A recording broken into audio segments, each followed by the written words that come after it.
So Coach, I'll start it with you.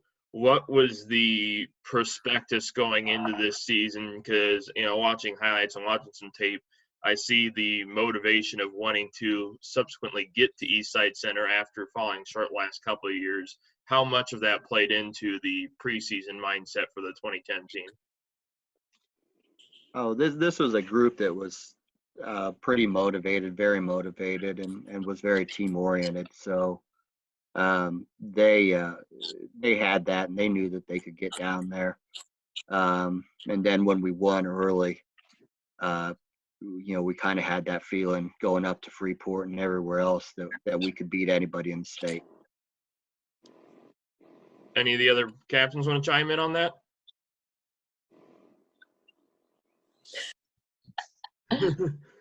So no, it's great. Who started talking? Yeah, I'll go. Okay. I knew we were gonna get to Eastside. I mean, we had really good chemistry going into the season. There was little to no drama going on. Everybody was on the same page. It was just a matter of just making sure it happened on the field, and it did. So, I mean, agree or disagree with me, but I kind of knew from the get-go we were going to be good. I mean, we've been playing together since 10 and 12 and under, so the chemistry was there. It should have happened, and it did. Yeah, that's what I was going to say, is that we had been playing together since we were like 8, so it was just kind of natural. And I figured we would probably one day end up there. I agree with all of that. I bet. So I'm not going to necessarily break down the schedule game by game because we'd be here all day if we did that. But obviously kind of the two elephant in the room games early, beating Olympia in the season opener and then beating Oak Forest, two defending state champions. Is that those kind of games, understanding although that it is early in the season yet, were those kind of games kind of almost solidifying? We already knew we had the potential to get the East Side. Now we think we actually can do it, especially putting those games in mind. Open to anybody. I think the big thing is, especially with the Olympia game, is Olympia is a softball town. They live, breathe softball. So when you're being competitive or beating Olympia, it says a lot about your program. Agreed. Yeah, and I think the bigger one was the Oak Forest, with her pitching with that screwball, and being able to see her early in the year before we had her in the super sectional was huge. And we had a pretty good plan and had a lot of information on her when we went in. But that's why we played those tough games and getting ready for that and making sure we had information on people later on down the line. The one thing I caught that I thought was kind of interesting, and it could have just been the scheduling or whatever, the one loss to Marengo, and then you all run it off with 5 Mercy Rule wins over your next 6 games. Was that part of that motivation of that loss, or is that just kind of the cards came the way they did? I think that loss was important for us. It took a little bit of pressure off us to be undefeated, but it also kind of showed us that we could be beaten, and we weren't perfect. And, that Marengo team comes back and wins the state tournament, I think, the next year, and has won 3 since then. So it's not like we lost to a terrible team and played down to somebody. They were just better that day on us, and that's going to happen in softball and baseball. But I think that was an important loss, and it kind of got us back in and got us going. But the Mercy rules, I think were that we just played really well at a high level. I would say to that too, that loss, I think that showed us that we couldn't let our guard down anymore, because I think that we came into that game kind of a little lazy, and I just think that they took advantage of it. And I think that was a wake-up call to us, and I think that that's kind of what lit the fire for the rest of the season, was we didn't want to feel that again. I remember that we had that lunch planned that we always do in the pavilion there, and we just had to take our stinking lunch and get on the bus before 11 o'clock and get back here. That It was sucked. a boring lunch we had that whole season. Quiet one. And that group could eat too. We went out and ate everywhere we could possibly eat together. You know, scheduling like 70, 90 people in Mona's that one time. Oh, yeah. So, We had appetites. yeah, that was fun. That was a fun group. Mm-hmm. So fast forwarding a little bit towards the end of the regular season, you all beat East Peoria at East Peoria to clinch the conference. Was there any kind of thought or mindset within the team after that game to ensure that that would not be your last game at Eastside Center that season? You know, I think that, at least from my perspective, I think that we really did try to focus one game at a time, because I think when we did lose to Marengo, I think that we had lost because we were looking past them, and I don't think that we did that ever again during the season. I think we really focused on the opponent that we were playing at that moment, and I think we always wanted to get to state and win that title, but I think that we were cautious and we really did focus on each game at a time. I agree with this. We lost that opportunity our sophomore year. We probably should have been contenders for state, and we didn't get past one game we should have, and we were out. So it's just one of those things that it really was, let's get through this game and then we can in the next one. Who beat us sophomore year? With Jordan and Ashley Hunter and them. Oh, that was your sophomore year? Mhm. Yeah. Geez, time goes. Yeah. Was that the one we got beat at Dunlap? No, that's when we lost to Limestone. I think it was in sectionals. Mm. Went Oh, off to- was that with Mackenzie Camp? Yes. And then they went on to win it. They won Yeah. state that year. It should Yeah, have been. you're right. 1-0 according to the bracket on IHSA I got pulled up here. We got beat. Yeah. Yep. We beat them 2 times earlier in the season and we lost when it counted. Yeah, that's right. Now, talking about the sectional, this magical season almost got cut short when U-High starts making that rally at the sectional. But now, how do you try to stave away any kind of doubt when they make that kind of comeback in that important of a game? We always learn to chip away. So each inning, just try to get a run or two and not have a big inning necessarily all at one time, but just to continue to chip away. And that was, I guess, our philosophy since we started playing together. And you guys did a good job of that too. You'd come up with a run or two each inning, and then you were good enough defensively that you didn't get into big innings. But that was just, I think that was the confidence of that group is they just knew that they were going to win. And I think something that was super unique about our team, especially in high school, having coached a high school team now, that it is very rare to have a team that has good hitters up and down the lineup. And we truly did have, like, our 8-9, 7-8-9, like, they still could hit the ball and get it going. And I think that also contributed to our confidence. And we just had confidence in each other the whole game. I had to do something about 5 years ago and look back on that, and somebody needed something. Oh, it's the Hall of Fame thing that you guys were talking about. And I was looking at those stats. Morgan Obrey hit 440 that year. Wow.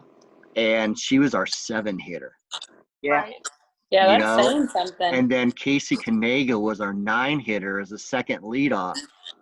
And she was so good. You know, that we were just stacked. Yep. Mm-hmm. And that's the other thing I noticed, even just looking at the stats, is like the entering the state finals as a team, 387. I mean, that's got to be pretty pleasing to know that the bats had worked as well as they had to that point, for sure. Now, Coach, I saw part of the film. It was just mentioned real briefly, but talking about it being the first sectional since 1982. How do you combine the history making with that while also not being satisfied with the history you'd already made with that win? Oh, I don't know if that group ever necessarily focused on the history. They're all about themselves more than anything and just doing their own thing for the year. And I think that was what that made them good too, is they didn't worry about stuff that they couldn't control. They just worried about going out there and playing the way that they could. And, to tell you the truth, I'd only been in softball for 5 years at that point. And, so I didn't exactly know the history too. I kind of knew it a little bit from Randy, but, that's just kind of where we were at with that group. And the 82 one was a really good year. That was Kathy Wayman's senior year, and that was a good team. And I think that was the one that Jenny Beaver, who was on this team, her mom was on that team, and she ended up playing at Northwestern. And so, that was an awful good team too. But, I think that today the kids chase the history a little bit more because these girls put that, trophy in there, and you're always trying to chase that team. And the other thing is Margie Wright has become pretty close to us and is down here quite a bit and works with our kids. And I think that's been something that she's kind of brought back the history and brought back the 70s and the 80s and where softball's come. Looking at the super sectional against Oak Forest, how it's kind of almost a cliche at this point of saying that, when you all played back in early April, that was then, this is now. But at the same time, you had to feel fairly confident, at least knowing that you had beat them at one point of the season. Yeah. But, they were good, and she was a really good pitcher. And I was up 2 years ago, I was up at a conference in Chicago, and their center fielder from that team now works with the Chicago Bandits. And she was talking about that game. And she says, yeah, we just totally blew that game. That was, this and that. And I didn't see it that way.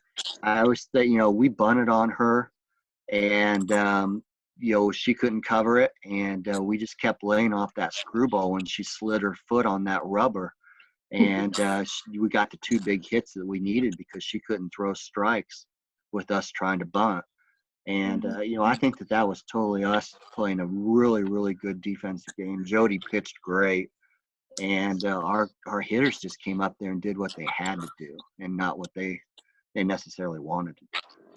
I think if I can remember right, Casey Kanega really showed up in that game at bat. I think she was everybody was a contributor, but she really showed up for that game. And if I remember too, Brittany had one of her best hitting games that game too. I don't know. That game was a blur to me. I had a fever. It was out in the middle of nowhere there at LaSalle, Peru. They had just built that new diamond. And, yeah, you're right. Casey Kanega bothered her a lot being left-handed, and Justine did too.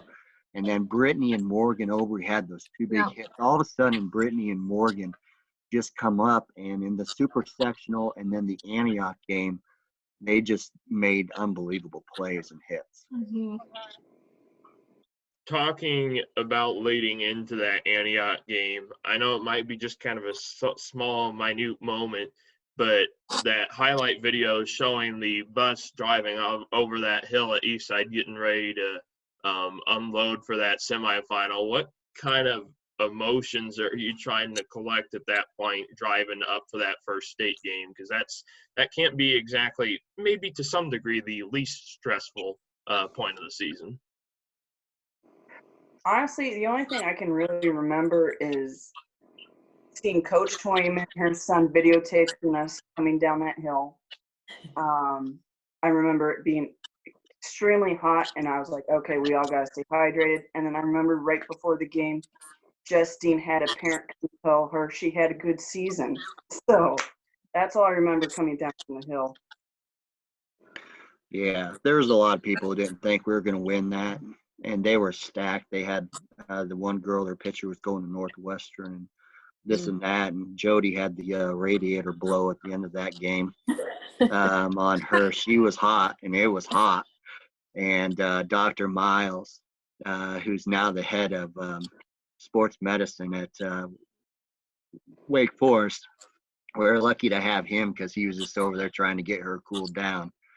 I think the other key was that it was at East Side, and so we all slept in our own beds that night. We all got up and did our own thing. We all went to a place that we'd played many and many games at. That's what I was going to say, is that it just felt like when we pulled up and we saw all the fans and we knew the fans, I think that just fueled us, because it was one of those moments where it's like we made it. And it was nice being on a home field where to everybody else they'd never really played on before. Now, talking about that Antioch game in particular, the scoring comes up late, but the one play in particular, of all ways to make it to the state championship, that play with Molly at the end of the game, kind of take me through that, because that's not exactly the most conventional way to win a state semifinal, but it works, right? Less errors. Yeah, that's what it came down to is less errors. And, we made the one error that gave them their run. And it was Morgan Obrey tried to make too good of a play, threw the ball over third base and into the stands. And what I always remember that game, besides Brittany's catch, which was unbelievable. But that was the key to the game. But Morgan Obrey made that mistake, and you looked out there, and she acted like she made no mistake. And she came in, grabbed her bat, and then she got out there and got the ball in play and the big hit that we needed to. And they're all stater, all American, going to Georgetown's shortstop. Played 3 balls, backing up, trying to not make mistakes. And I think what was her name, like Tranchitella or something. It was something like that. And their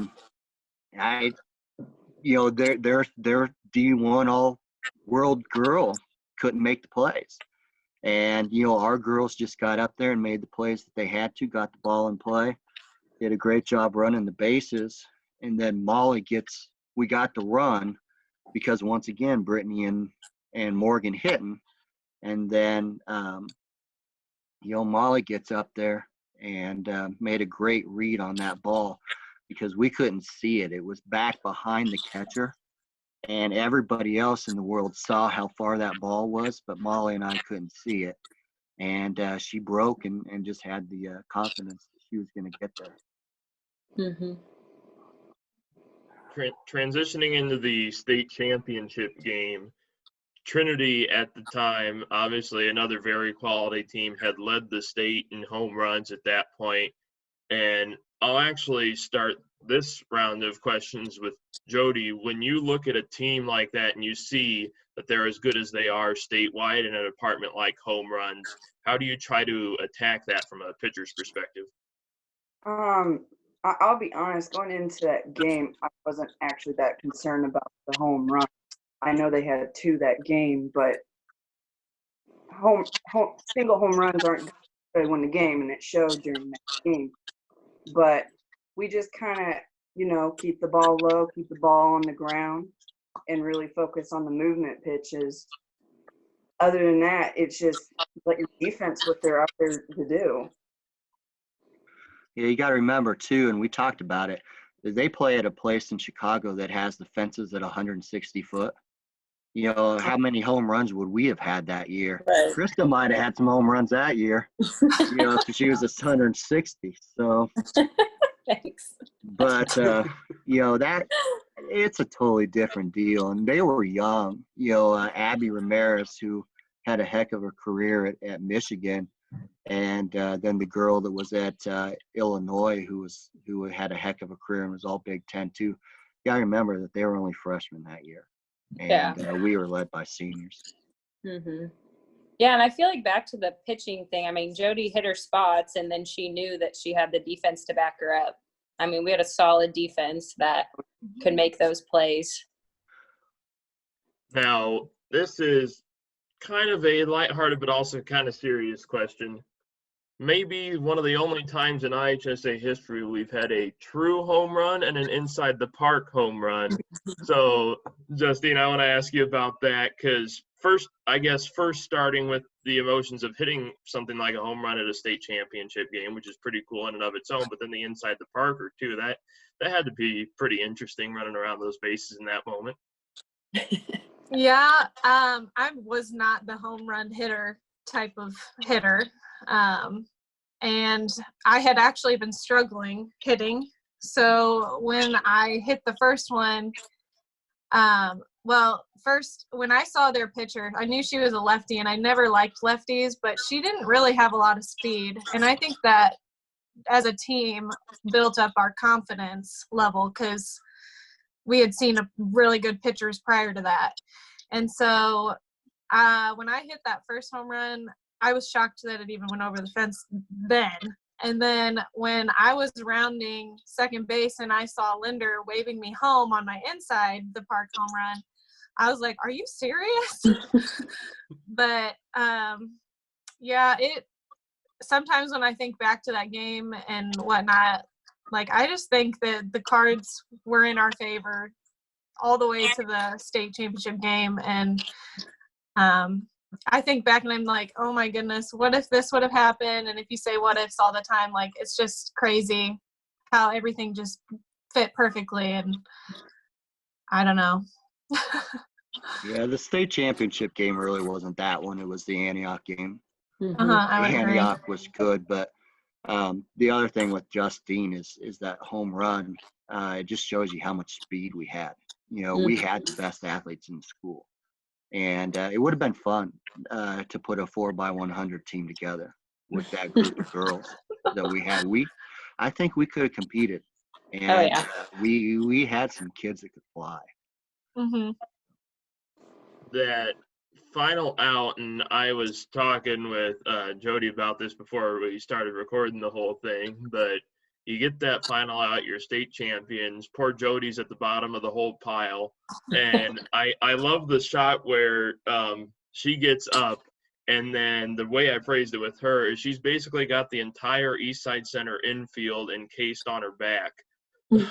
So what talk about that moment, that dog pile that you see in videos every which way at every other level. What was that moment like when you had finally gotten the state championship? For me, growing up, I watched Glenmore High School play all my high school or softball career, and it was always getting ready for high school softball. So when you actually succeed at what you worked for your whole career, it's just this amazing feeling. Like you did it. You did what you were supposed to do, and you represented your town, which you were also very proud of. It was just an ecstatic moment. And Justine knows that better than anybody because of what Jody just said. It was all about the high school and all about your town. And that's what kids today are lacking, is it's about themselves. It's not about their team. And I can't remember you guys piling up on that one.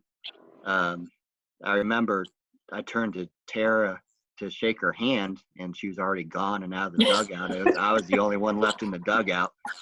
But the bigger dog pile, the better one was the day before. When Molly slid in there and Morgan Obry just piled on top of her, and then you see Jody and everybody else in there. That was the fun one. That was a great picture. Mm-hmm. I think too, I playing college softball and winning conference championships and everything, our dog pile in high school was the most natural dog pile ever because the ones in college were awful. I also think it was pretty cool, like, you know, Metamora football was always winning state championships or going all the time, and finally it was like, all right, we did it. We can compete with them. And you remember Jamie, she said that in an interview. She said, we're not just a football school anymore. And Exactly. they caught that. That was funny. Mm-hmm. So it was just a chip on your shoulders that you guys had for everything. And Yeah, that's what made you so good. Yeah. And I want to ask you all about that because I think it's a really cool line that Stan Morris from the Journal Star put in that state championship article. Starts it right off with, move over Metamora football, you've got company at the top. And I thought that was really neat to show that, you know, it's not just football that we're winning state championships. And I think, you know, Coach, you had talked about it in an interview that I saw on the highlights too, about being part of both of those.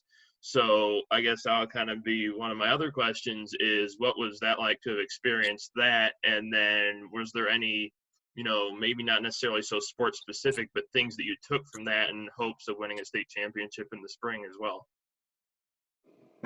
Those were different. When we won it in 2007, you know, we'd kind of gotten over that hump for Coach Ryan, and that was special. But then the next year, we went to state, and I was the defensive coordinator and gave up like 56 points in a state championship game. And so that next year when we won it, you know, it was kind of, there was a lot of pressure on, and it was more of a relief. And that's the softball one. There was never any pressure. It was how good could we be, and it was just fun, and we were just playing. One thing I want to talk about, and this is something else that was discussed before I hit the record button on all this, but you're celebrating the final out, your state champs, looks beautiful.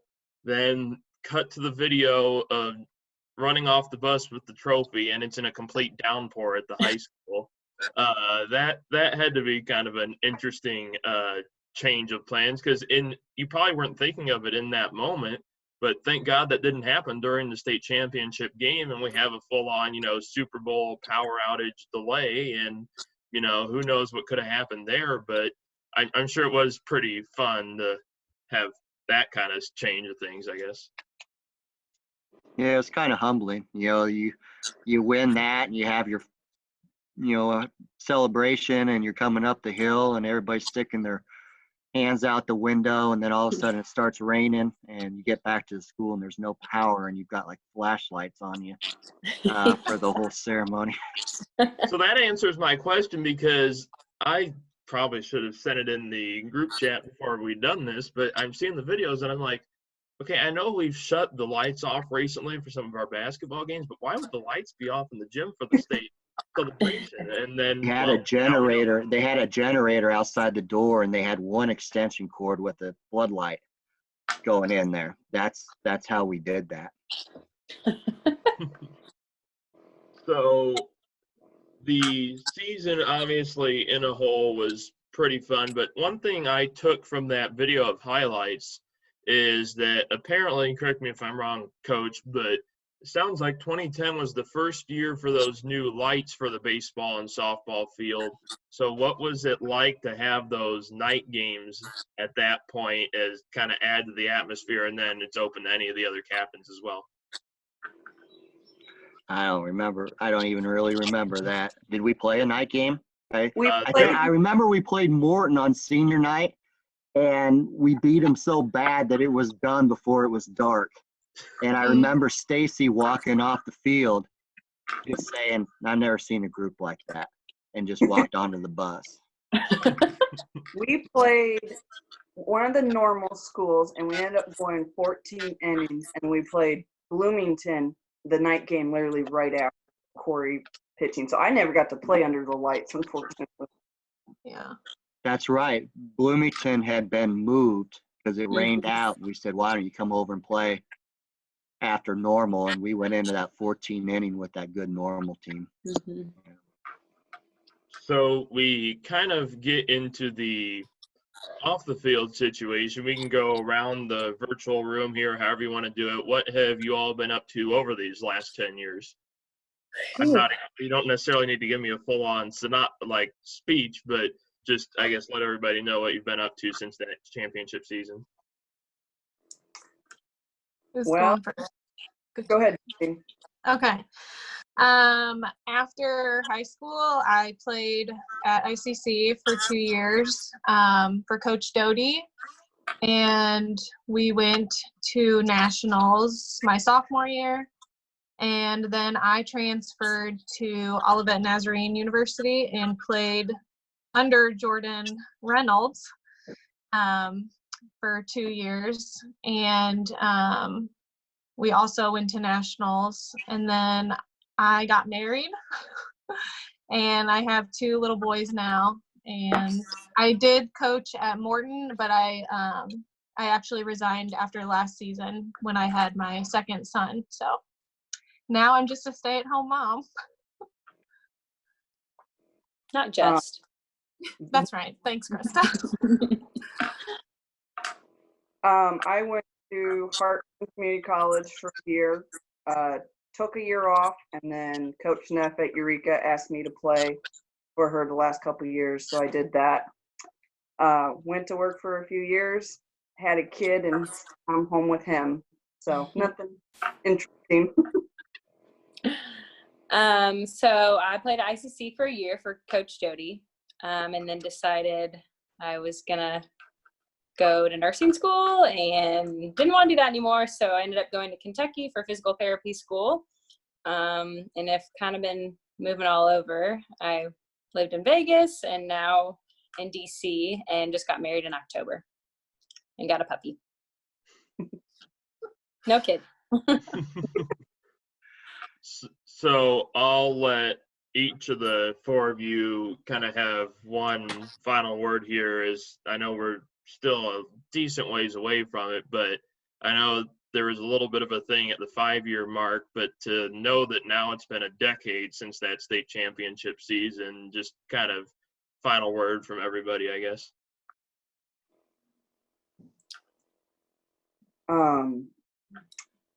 It was a great year. The worst part about it was Coach T's workouts. I will never forgive her for that bleacher workout after a lake. But we were a fast team, and it worked out for us, and I was happy to be a part of it. Yeah, it's definitely something I'll never forget. Sorry. You're fine. I would say, well, one, I can't believe it's been 10 years. Like, we're getting old quick. And I just think that it was such a special season and special group of girls, and not everybody gets to experience that. And I played for some good teams in college, but there was just nothing like playing with these girls. I mean, we played together since we were 8 years old, and you just can't, you don't see that very often anymore. And when you do, it's usually a good team. So it was a special year, and we were just talking about it the other night with my family, and we watch the highlight reels every once in a while, and it's just, I always get sweaty palms and everything, even though I know the outcome of it all, but it's memories that I will cherish forever, and I'm so glad that I was a part of it. Now, Coach, before I toss it to you to close us out here, I caught one great quote from you from one of the TV interviews that you did after one of the games.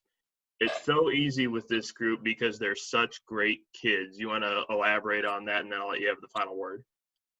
I think that's what it all came down to is you had good people. You had people that are willing to work. Jody said something about the workouts and stuff, but they did it. There was no skipping. Today we've got 8-hour workouts, and somebody's always going to guidance, or somebody's always got this to do to get out of those. They didn't get out of anything, and they were willing to work. Most of these kids were honor roll kids. We used to go to graduation, and all of our softball girls had National Honor Society cords on. They've all put a lot of time into it, and they're good people, and they're from great families too. And that was the thing, like we used to go and eat a lot. And like we said, and we went to Mona's and ate and everything. And it was just so fun to be with the families, and there's some teams that the last thing you want to do is eat with everybody's family, especially after games. And this was never that way because they were always all in for everything and all in for their kids. And, good people make good kids, and there's no doubt about that. And, we talk about some of the fun things. One of the things I always remember is Mr. Obry going across the top of that dugout and getting in trouble, but that's how that group was. They were just so proud of their kids and proud to be there.